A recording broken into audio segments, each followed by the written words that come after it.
We have a very special guest in the studio right now. We've had some amazing guests come through the Hip Hop Corner. Recently, we had Ice Cube. We've had Dr. Maya Angelou. We've had OGs like Bun B. Like, we've had a bunch of rappers and producers and singers and all that. And that's great and everything.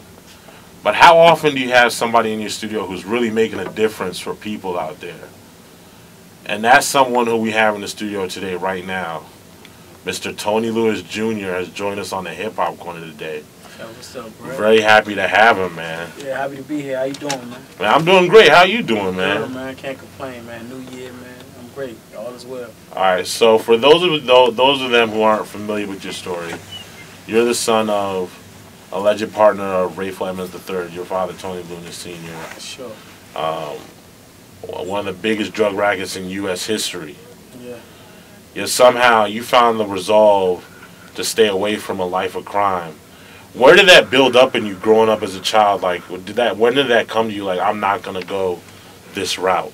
Yeah, it wasn't so much of a decision like that, though. You know what I'm saying? Because I mean, I grew up in not just my father, man, but like my uncles and, you know, every man that I knew, you know what I'm saying, was in the street. You know, my community, I grew up on Hanover Place, like where I come from, that's just what it was. And to be honest with you, like D.C., I was born in 80, you know what I'm saying? So like my whole upbringing, you know, in D.C. period, that was the culture, you know? Yeah. But what I can say is that people like my dad, you know, my uncles who tried to, you know, guide me away from the lifestyle that they chose, you know what I'm saying? A lot of them, they chose that path because of, you know, them type of dudes, they went to sleep hungry, you know what I'm saying? There's no way of justification, but I'm just trying to give you, you know, I like to give people sometimes the context. You know what I'm saying? It wasn't just about making no money. It was about trying to feed yourself, you know what I mean, in a time and in an era where it wasn't jobs and, you know, and anyway, I'm just glad I had a mom and a grandmother and other family members who, you know, supported me in terms of encouraged me to take education seriously and things like that, man. But home, I lost all my friends, you know, to either jail or death, you know. So I got my own, like, you know what I'm saying, people around me dead. And when, matter of fact, me and my dad had a conversation the other day. One of my homies got killed in like mid-December, you know what I'm saying? And he was just saying basically how even as a, you know, alleged, you know, drug kingpin, you know, I've lost way more friends than him. You know what I'm saying? Like when you think about that, man. So again, seeing that and having that bird's eye view, I never was curious about the street because I knew the street. I was born into that life. And I think more than anything, that helped me. I wasn't intrigued by the street because you know what I mean, I was of it, you know? And sometimes people seek that out. There's an interest there, there's an allure there. And that wasn't there for me because I already knew, and I knew the perils and I knew the reality.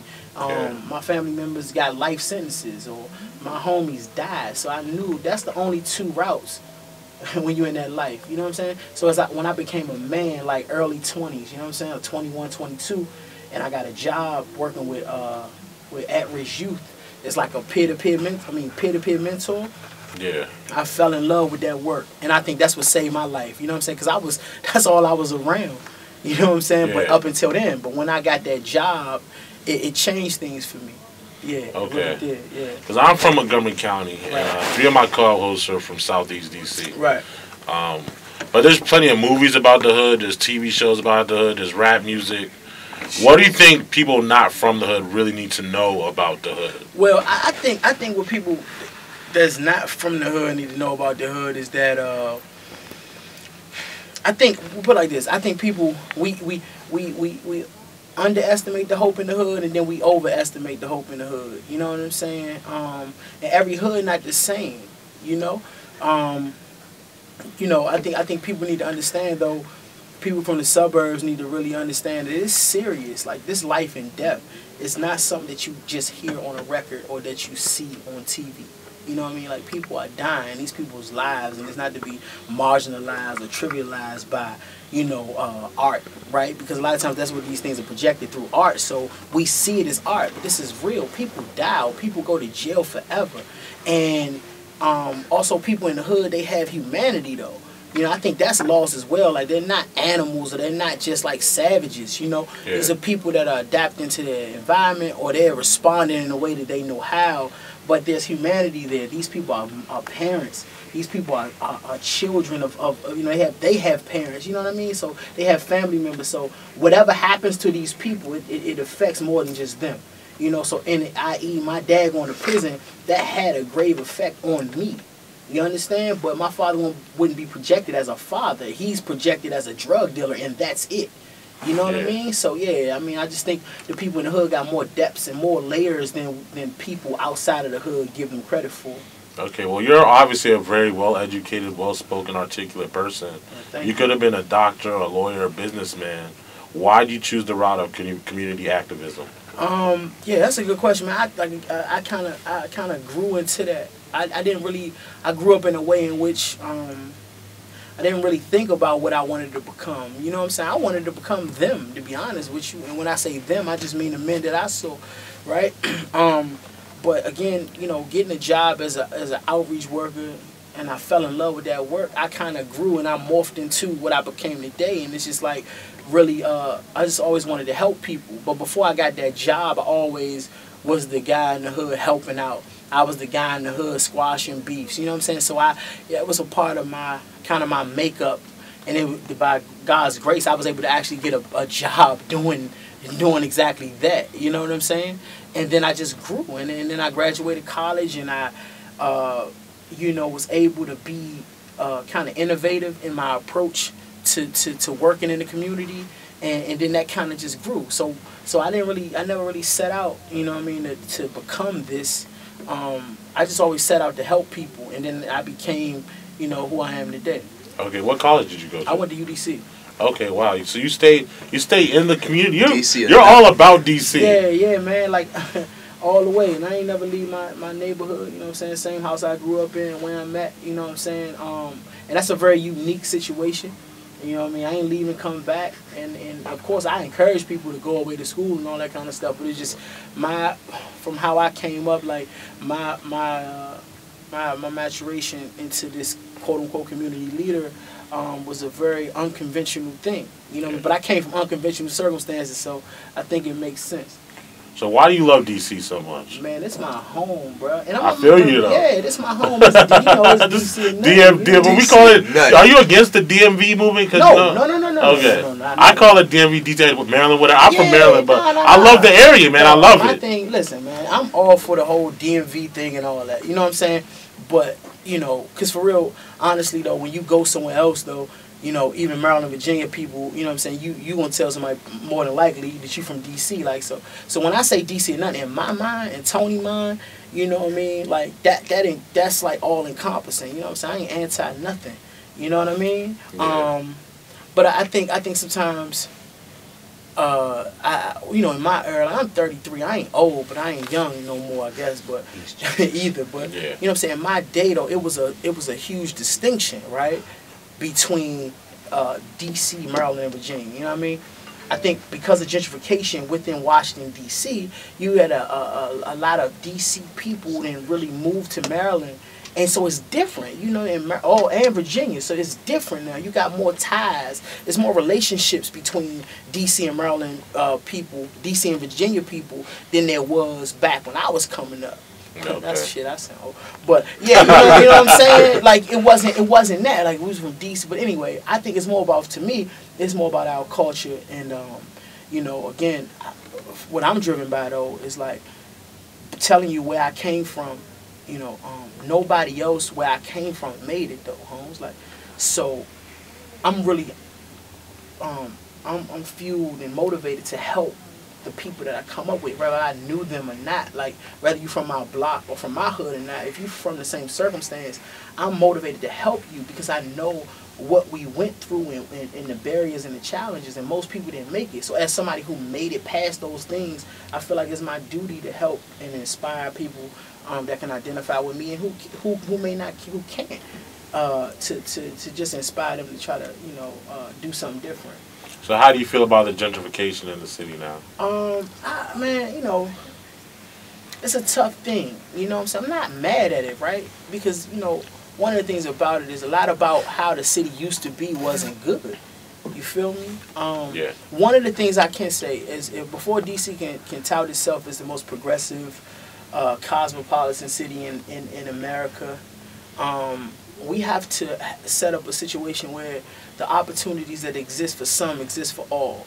You know, and there's people suffering, man. I feel you. Every day. You know, I work with people. What I do as a profession is I help the formerly incarcerated get reintegrated into society, and I help them from a workforce development standpoint and get jobs and stuff like that. So, you know, you got people, man. I'm talking 18 to 24. 60% of the people in D.C. aren't doing anything. They don't work. They're not in school. You understand? Wow. You got only about 57% of black boys graduating high school on time. You know, we got real issues in D.C., but at the same time, we have a mayor that's talking about the city is the best place in the world for 20-somethings. And he's not lying, right? It's true, but that's not our 20-somethings. Those are implants. You know, a lot of people don't understand D.C. was the most moved to place in America last year. So the best, the best and the brightest from all across the world is flocking to D.C. But the native Washingtonian is in dire straits. You know what I'm saying? So, I mean, I'm not mad at the progression. It's just we have to also work to ensure that, you know, people that, homegrown people are able to latch on to some opportunities. So, you know, I feel like that's my role and the role of some other folk. Okay, so what are some of the things you're working on right now? Right now, you know, obviously, you know, trying to help, again, the formerly incarcerated, you know, get employment. Definitely my Sons of Life initiative, which is advocating and mentoring kids of incarcerated parents. You know, the various, whether it be turkey drive or toy drives or feeding the homeless or Operation Keep DC Warm, was an initiative, you know, aimed at fighting hypothermia season, which obviously we in, right? It's cold and it's going to be brutal tomorrow, you know, things like that. And I penned my memoir, actually tomorrow. I got signed to the Jennifer Lyons Literary Agency, which is one of the preeminent literary agencies in the country. We're going to start pitching to, you know, publishing houses tomorrow to try to get my book signed or whatever. You know what I'm saying? So I'm excited about that. Okay. Yeah. That's like this year, that's going to, I mean, in my mind, that's going to be my biggest form of activism. Is going to be this memoir. You know what I'm saying? Because that memoir can live and be where I can't be. You know what I'm saying? Wow, yeah. And it's really aimed at, you know, really trying to inspire people, but also to inspire policymakers and inspire communities. You know what I'm saying? So I'm excited about that, man. I'm very proud of what my memoir represents. Speak about the DC or Nothing movement, because that intrigued me. I would see the shirts and the pictures online and things like that. Just speak about that real quick. Yeah, so DC or Nothing, I created that in late 2010. And it was something that was created kind of from a dual perspective. On one end, one of my little homies got killed around my way. And maybe 3 months later, a white dude got killed around my way.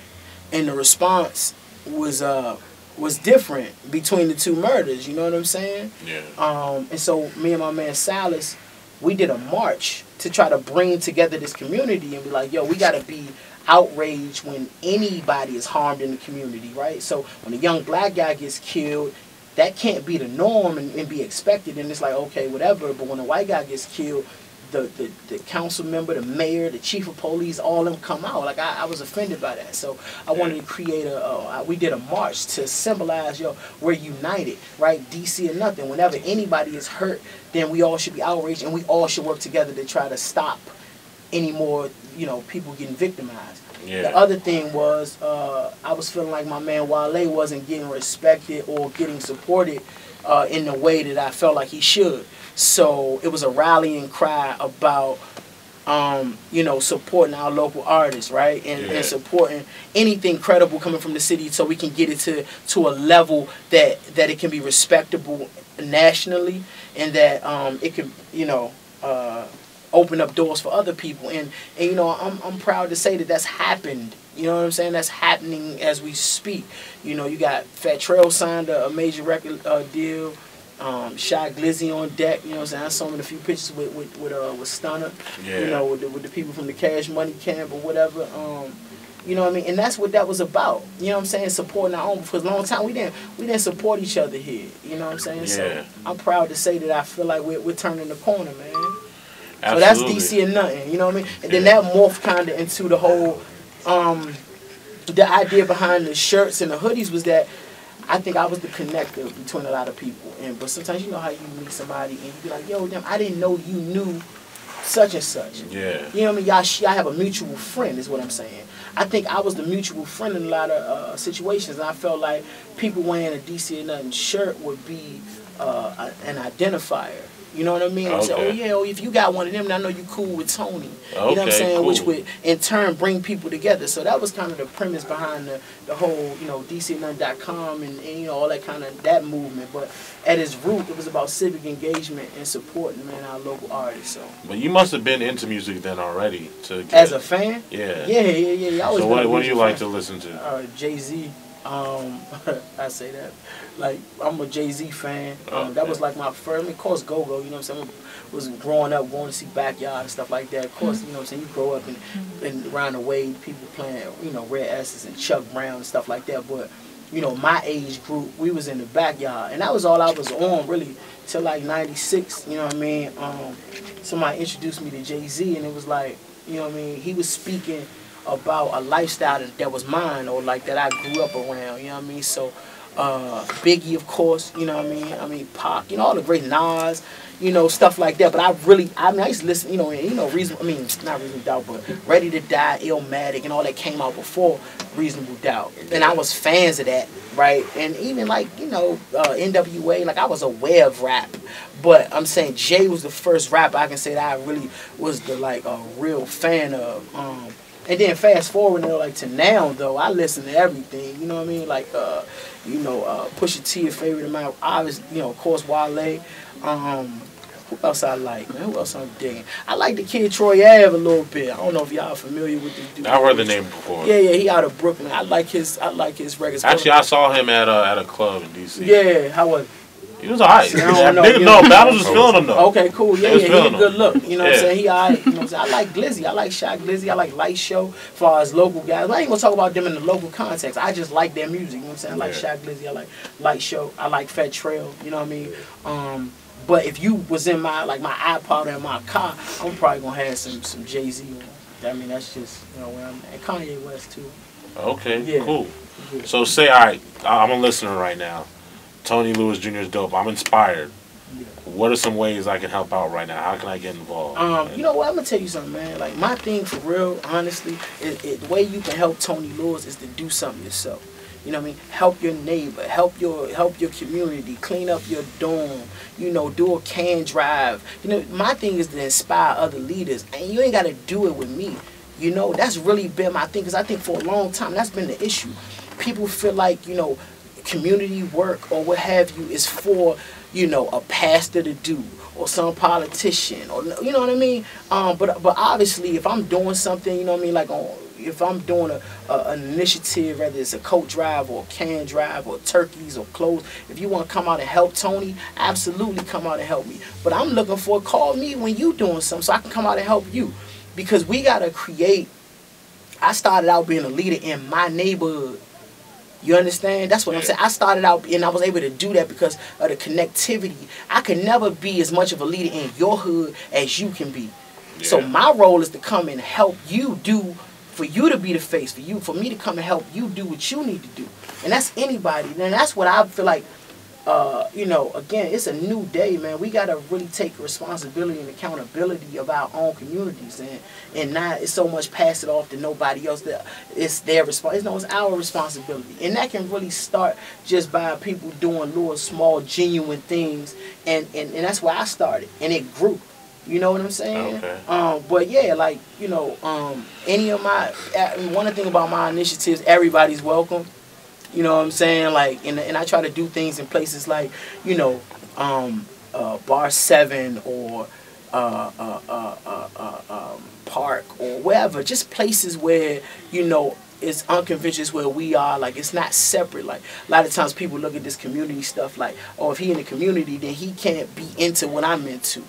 You know what I'm saying? Yeah. Like, you know what I mean? Like, why? Like, why can't I gotta be hip? You can't be cool. Hip, you know what I'm saying? I'm from Hanover Place. Like, how can I not be cool? I'm from the same thing you from.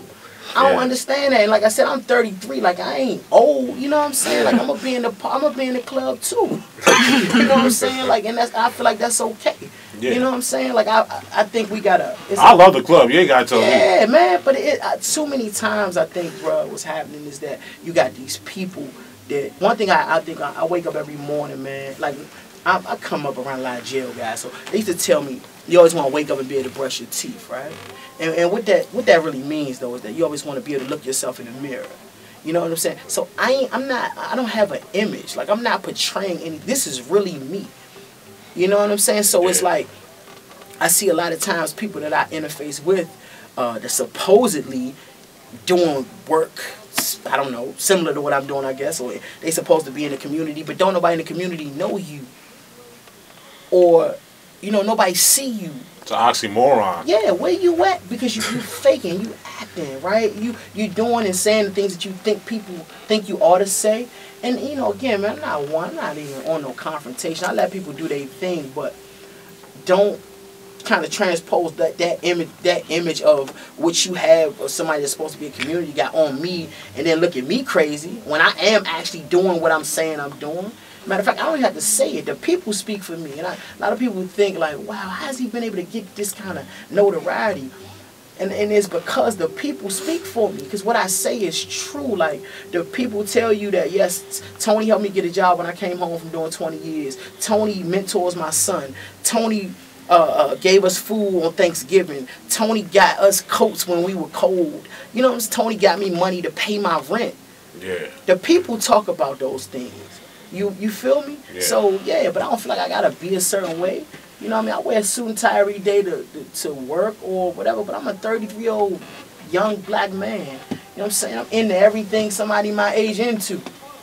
You know what I mean? Except for using drugs, but other than that, I'm into, yeah. You know what I'm saying? Real talk, man. I'm not going to kind of curtail that. Like, I am who I am, and I'm proud of who I am. I just survived a lot, man. I could be doing life myself. Or I can be dead. All the dudes I hung out with, they dead or locked up. And so I'm representing, you know what I'm saying? I'm representing that. I'm every day is a celebration for me, man. And I just had a little girl October 17th. Hey, that's what's up, man. Yeah, greatest accomplishment of my life, man. She a Libra like me, though. I'm October 10th, man. Oh, word. Okay, yeah, my grandmother's birthday, October 10th. That's cool. Wow, that's crazy. You know Maya's birthday is October 10th? What, the singer? Yeah, random as hell, right? Oh, yeah, nah, but that's cool. Yeah, I met her at a lounge, yeah. That's what's up, man. We could do this all day, but we're running out of time. Yeah, definitely. Anything, the last things you want to say to the listeners right now? Just you can check me out on Twitter, Instagram, Mr. Tony Lewis Jr. And on Facebook, I'm Tony Lewis. And just if you can come out and help me out anything I'm doing, then come on, I welcome it. But let's take charge and take hold of our own communities and do what we can, man. If a lot of us do a little bit, we get a lot done, man. DC, man. Hey, that's what it is, man. That was Tony Lewis Jr. right here live on the Hip Hop Corner.